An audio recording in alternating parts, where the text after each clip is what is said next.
اب کچھ احکام و مسائل وضو سے ریلیٹڈ، اس میں شروع میں یہ 5 چیزیں اس میں سمجھ لیں، احادیث میں اس کی ڈیٹیل بھی آ جائے گی۔ 5 چیزیں ہیں جن سے وضو ٹوٹ جاتا ہے۔ نمبر 1، ہوا کا خارج ہونا، چاہے تھوڑی ہو چاہے زیادہ ہو، چاہے ہوا خارج ہونے کی بدبو آئے یا نہ آئے، آپ کو پتہ چل گیا کہ ہوا خارج ہوگی، وضو کیا، وہ آگے حدیث بھی آ جائے گی، میں بتا دوں گا انشاءاللہ۔ نمبر 2، پیشاب، اور اسی میں پخانہ بھی داخل ہے۔ نمبر 3، مزی، اور نمبر 4، شرمگاہ کو بغیر کسی کپڑے کے حائل ہوئے ڈائریکٹ چھو لینا، اور نمبر 5، اونٹ کا گوشت کھانا۔ یہ 5 چیزیں ہیں جو وضو کو توڑ دیتی ہیں، اور اب ڈیٹیل کے ساتھ احادیث اس کی ثبوت میں پیش کر دیتا ہوں۔ صحیح بخاری اور مسلم کی متفق علیہ حدیث ہے کہ آپ صلی اللہ علیہ وسلم نے فرمایا، جس کا وضو ٹوٹ جائے جب تک وہ وضو نہ کر لے اس وقت تک اللہ تعالیٰ اس کی نماز قبول نہیں کرتا۔ تو نماز کی چابی جو ہے یہ وضو ہے۔ نمبر 2 حدیث صحیح بخاری اور مسلم کی متفق علیہ حدیث ہے، سیدنا علی کہتے ہیں رضی اللہ تعالیٰ عنہ کہ مجھے کثرت سے مزی آیا کرتی تھی۔ یہ مزی، منی، ودی، یہ ڈیٹیل میں انشاءاللہ اگلی دفعہ غسل کے کانٹیکسٹ میں بتاؤں گا۔ فی الوقت یہی سمجھ لیں کہ غلبہ شہوت کی وجہ سے جو منی کے علاوہ جو قطرات نکلتے ہیں شروع میں، جو شفاف ہوتے ہیں، بلغم کی طرح شکل کے نہیں ہوتے، اس کو مزی کہتے ہیں، اس سے صرف وضو ٹوٹتا ہے، غسل اس سے واجب نہیں ہوتا۔ تو سیدنا علی کہتے ہیں مجھے بہت مزی آیا کرتی تھی، بخاری اور مسلم کی متفق علیہ حدیث ہے، اور میں اس بات سے شرم محسوس کرتا تھا کہ میں حضور سے یہ مسئلہ پوچھوں کیونکہ آپ میرے سسر تھے۔ تو میں نے سیدنا مقداد رضی اللہ تعالیٰ عنہ سے کہا کہ آپ مسئلہ پوچھ لیں میرے لیے۔ تو سیدنا مقداد نے جب آپ صلی اللہ علیہ وسلم نے مسئلہ پوچھا تو آپ صلی اللہ علیہ وسلم نے فرمایا کہ علی سے کہو کہ جب مزی آئے تو شرمگاہ کو دھو کر وضو کر لیا کرے، غسل کی حاجت نہیں ہے اس میں۔ تیسری حدیث صحیح مسلم میں ہے، یہ کریٹیکل حدیث کہ آپ صلی اللہ علیہ وسلم نے فرمایا جب بھی تم میں سے کوئی شخص اپنے پیٹ میں گڑبڑ محسوس کرے اور معاملہ اس کے لیے مشتبہ ہو جائے، ایمبیگوس ہو جائے، یعنی بعض اوقات پیٹ میں بھی گڑ گڑ شروع ہو جاتی ہے، ہوا نہیں خارج ہو رہی ہوتی پیٹ کے اندر، تو معاملہ مشتبہ ہو جائے تو وہ اس وقت تک مسجد سے باہر نہ نکلے وضو کرنے کے لیے، یعنی نماز میں ہے اور وہ باہر نہ نکلے جب تک کہ آواز یا بدبو نہ سونگھ لے۔ تو یہ معاملہ ہے مریض کے لیے جس کے پیٹ کے اندر گڑ گڑ ہو رہی ہے، ظاہر ہے اس سے تو وضو ٹوٹتا بھی نہیں ہے، اس کے لیے ہے کہ جب تک یہ معاملہ ہونا ہو جائے۔ اور یہ ٹیکنیکلی بات ہے کہ جب کسی کا پیٹ خراب ہو اور اس طرح گڑ گڑ ہو رہی ہو، اس وقت جو ہوا خارج ہوتی ہے اس کی بدبو بھی ہوتی ہے۔ عام حالت میں اگر کسی کو یہ یقین ہو گیا کہ میری ذرا سی ہوا بھی خارج ہوئی، چاہے بدبو آئی یا نہ آئی، آواز آئی یا نہ آئی، اس کا وضو ٹوٹ گیا، اب جان بوجھ کے پڑے گا تو نماز کی توہین ہے، دار اسلام سے خارج ہو جائے گا۔ تو یہ مسئلہ سمجھ لیں۔ لہٰذا یہ جو اہل بدعت اہل سنت پر اعتراض کرتے ہیں اصحاب الحدیث پر کہ یہ کہتے ہیں جی آواز نہ آئے تو اس وقت تک وضو ہی نہیں ٹوٹتا، تو یہ نبی صلی اللہ علیہ وسلم کا فرمان ہے، ذرا ایمان کا اپنا خیر منائے، حضور صلی اللہ علیہ وسلم کی حدیث کا مذاق نہ اڑائے، یہ کس کانٹیکسٹ میں وہ سمجھے، یہ بیمار بندے کے لیے جس کے لیے معاملہ ایمبیگوس ہو رہا ہے، اور ظاہر پیٹ کے اندر جو پٹاخے چھوٹ رہے ہیں یا پیٹ کے اندر جو گڑ گڑ ہو رہی ہے اس کی وجہ سے وضو تو نہیں ٹوٹتا، یہ بات تو بالکل کلیئر کٹ۔ یہ مسئلہ میں نے ضروری بتانا تھا۔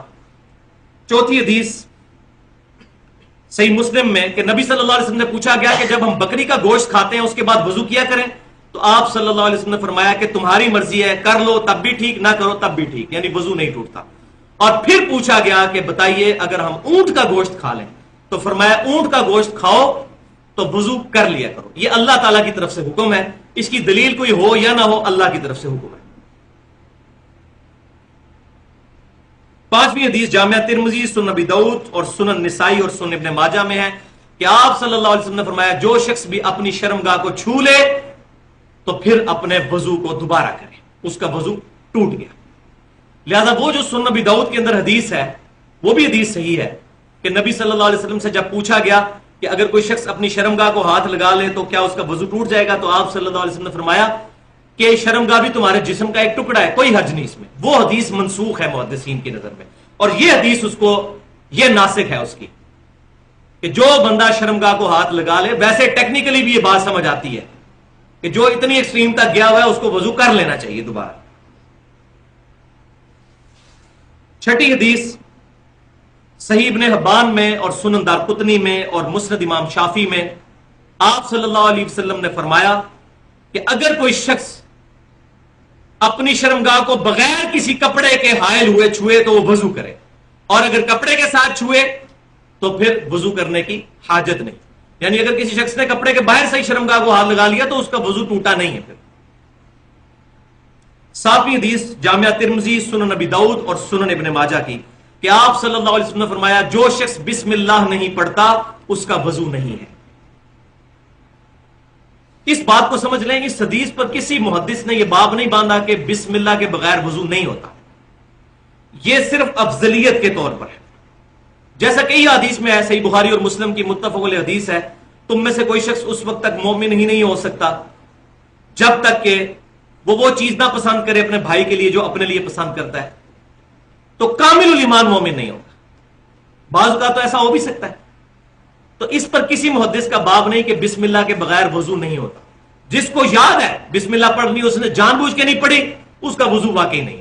اور اگر کوئی شخص بھول گیا تو قرآن پاک میں بھی 4 فرائض آئے ہیں، اس میں بسم اللہ کا ذکر نہیں ہے، اور بیچ میں اس کو یاد آ گیا تو صحیح مسلم میں حدیث ہے کھانا کھاتے ہوئے بسم اللہ پڑھنی بھول گئے تو بسم اللہ اول و آخرہ پڑھ لو، تو وہ بسم اللہ اول و آخرہ پڑھ لے.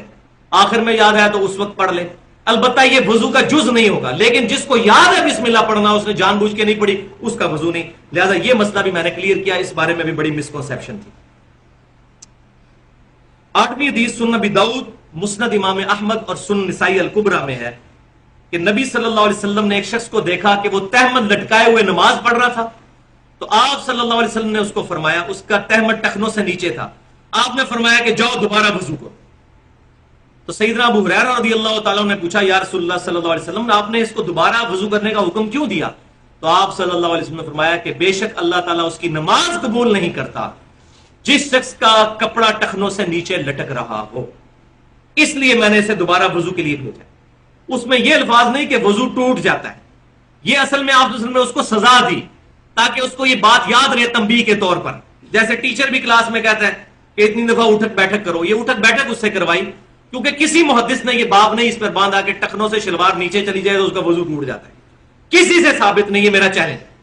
تو ٹخنوں سے نیچے اگر کسی کی شلوار چلی گی وضو نہیں ٹوٹے گا اس کا. اگر ٹائم ہے تو اس کو وضو دوبارہ کروائیں، سنت پر عمل کریں تاکہ اس کو یاد رہے کہ وہ اپنی شلوار ٹخنوں سے اوپر رکھے. نماز کے علاوہ بھی سنت ہے، لیکن وضو نہیں ٹوٹے گا اگر وہ اس وقت کر لیتا ہے. 9ویں حدیث سنن نبی داؤد کے اندر ہے کہ ایک انصاری صحابی رضی اللہ تعالیٰ عنہ پہرے پر نبی صلی اللہ علیہ وسلم کی طرف سے مختص کیے گئے. اسی دوران کافروں نے ان پر تیر برسانے شروع کیے. 3 تیر ان کو لگے، ان کے جسم سے تیزی سے خون بہنے لگا، لیکن وہ نماز کی حالت میں تھے. اس کو انہوں نے کہا رات کو جاگنا ہی ہے، چلو نماز ہی پڑھ لیں. ادھر والا صاحب تو نہیں تھا نا کہ جناب فلم ہی لگا کے بیٹھ جائیں. تو انہوں نے کہا نماز ہی پڑھ لوں، میں پہرا تو کرنا ہی ہے، جاگ تو رہا ہی ہوں، چلو اللہ کے لیے رات بھی گزر جائے گی. تو نماز پڑھنے کے دوران ان کو 3 تیر لگے. دوسرے ان کے ساتھی تیسرے تیر پر اٹھے اور انہوں نے پھر ان کو بھگا دیا جو دشمن تھے. تو لیکن نماز مکمل کر کے انہوں نے سلام پھیرا تو اس مہاجر صحابی نے اس انصاری صحابی سے پوچھا آپ مجھے جگا لیتے اور آپ نے نماز کیوں نہیں توڑی؟ تو انہوں نے کہا کہ میں نے سورت مکمل کر کے نماز توڑی، کیونکہ میں نے یہ ارادہ کیا کہ سورت اب میں نے شروع کی ہے تو یہ بڑی غیر اخلاقی بات ہے کہ میں اس کو مکمل کیے بغیر ہی نماز توڑ دوں. تو میں نے نماز مکمل کی، وہ سورت مکمل کی. تو اس حدیث سے یہ بات پتہ چلی کہ خون نکلنے سے وضو نہیں ٹوٹتا. صرف امام ابو حنیفہ رحمۃ اللہ علیہ اس مسئلے میں منفرد ہے، باقی پوری امت کا اتفاق ہے.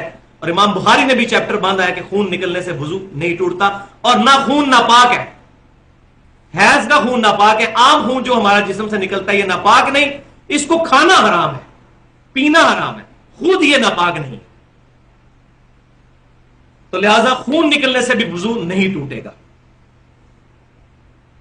10ویں حدیث صحیح مسلم میں ہے، یہ بہت امپورٹنٹ حدیث ہے. صحابہ کرام کہتے ہیں کہ بعض اوقات عشاء کی نماز کے انتظار میں صحابہ کرام علیہ رضوان کو اونگ آ جاتی تھی، حتیٰ کہ ان کے سر جھک جاتے تھے، لیکن وہ نماز کے لیے وضو دوبارہ نہیں کرتے تھے، اسی وضو سے نماز پڑھتے تھے.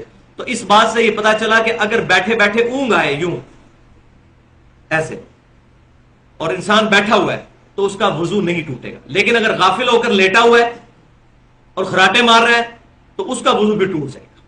یہ اونگنے کے لیے ہے جس میں انسان کو ہلکی ہلکی، جس کو پنجابی جیسی کہنے ہیں جاگو میٹی جدو بندہ ہوتا ہے، پتہ چل رہا ہوتا ہے ارد گرد کی ہلکی ہلکی آوازیں بھی آ رہی ہوتی ہیں، اور ہلکی جیسے کہ رمضان شریف میں سحری کھانے کے بعد بڑی میٹھی نیند آتی ہے، یہ وہ والی اونگ ہے، اس میں وضو نہیں ٹوٹے گا. الحمدللہ یہ صحیح مسلم کی حدیث. اور یہاں یہ بات بھی یاد رکھیں، اکثر لوگ پوچھتے ہیں سگریٹ پینے سے، گالی دینے سے، غیبت کرنے سے کسی چیز سے وضو نہیں ٹوٹتا، البتہ اس کی روحانیت ضرور متاثر ہوتی ہے، آپ دوبارہ بے شک وضو کر لیں، وضو ان چیزوں سے نہیں ٹوٹے گا، وضو انہی چیزوں سے ٹوٹے گا جو میں نے بتا دی۔ 11ویں حدیث سنن نبی داؤد میں ہے کہ نبی صلی اللہ علیہ وسلم نے فرمایا جب تم میں سے کسی کا وضو ٹوٹ جائے نماز کی حالت میں، جماعت میں کھڑا ہے، تو اپنے منہ پر یوں ہاتھ رکھ کر صف سے باہر نکل گئے تاکہ اس کا پردہ بھی رہ جائے، دیکھنے والے یہ سمجھے شاید اس کو نکسیر یا کیا آ گئی ہے، تو مسلمان کا پردہ نبی صلی اللہ علیہ وسلم نے رکھا اور اس طریقے سے طریقہ بتایا۔ 12ویں حدیث صحیح بخاری میں ہے کہ نبی صلی اللہ علیہ وسلم غزوہ خیبر کے موقع پر آپ صلی اللہ علیہ وسلم نے عصر کی نماز پڑھائی، اس کے بعد آپ صلی اللہ علیہ وسلم کو ستو پیش کیے گئے، ستو پینے کے بعد آپ صلی اللہ علیہ وسلم نے اسی وضو سے مغرب کی نماز پڑھائی۔ تو آپ صلی اللہ علیہ وسلم نے اپنے عمل سے یہ ثابت کر دیا کہ وہ حکم منسوخ ہو گیا کہ ہر نماز کے لیے الگ وضو کرنا ہے۔ تو غزوہ خیبر کے موقع پر آپ صلی اللہ علیہ وسلم نے ایک وضو سے متعدد نمازیں پڑھائی، بلکہ صحیح مسلم میں حدیث نمبر 13 آگے یہ ہے کہ فتح مکہ کے موقع پر نبی صلی اللہ علیہ وسلم نے ایک ہی وضو سے کئی نمازیں پڑھائیں اور موزوں پر مسح کیا۔ تو صحابہ کرام نے پوچھا یا رسول اللہ صلی اللہ علیہ وسلم، ہم نے آپ کو آج وہ کام کرتے ہوئے دیکھا ہے جو پہلے نہیں دیکھا۔ تو آپ صلی اللہ علیہ وسلم نے فرمایا میں نے جان بوجھ کر ایسا کیا تاکہ تمہیں یہ مسئلہ معلوم ہو جائے کہ ایک وضو سے کئی نمازیں پڑھی جا سکتی ہیں اگر وضو نہیں ٹوٹا، یہ نہیں کہ ہر نماز کے لیے علیحدہ سے وضو، بل وہ افضل ضرور ہے۔